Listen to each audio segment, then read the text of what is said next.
Sejam bem-vindos ao nosso canal. Hoje falaremos do custo operacional para manter a frota no Brasil. Logo após a nossa vinheta.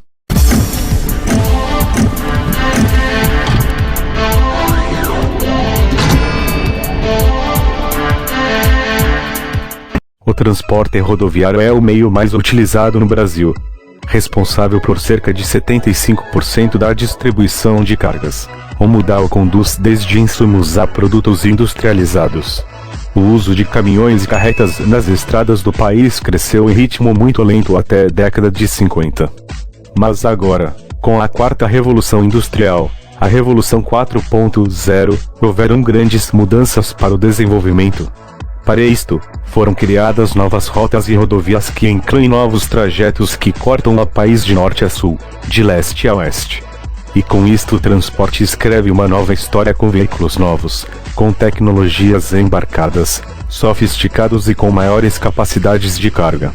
Embora esse formato seja o indicado para a logística de curta e longa distância, o alto custo do frete provocado pelo preço dos combustíveis, que a cada mês vem chegando a preços estratosféricos alinhados aos altos custos dos pedágios e as manutenções dos veículos provocados pela baixa e péssima qualidade das rodovias, sem ponto de apoio conforme já falei por diversas vezes aqui no canal, Mr. Abelson, que não tem um serviço adequado para os caminhões, tais como destumbamento dos mesmos em caso de acidentes, apoio logístico, parada segura para o motorista, o gestor de unidade móvel.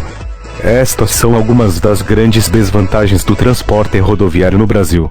E não poderia deixar de comentar também a falta da mão de obra qualificada, os profissionais, que em algumas das ocasiões que não têm o conhecimento técnico, prático e histórico de operações, falando no geral, mas que buscaram o conhecimento e certificações não são bem remunerados de acordo com o conhecimento adquirido.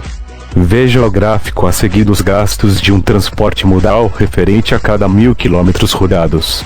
2% treinamento mais qualificação.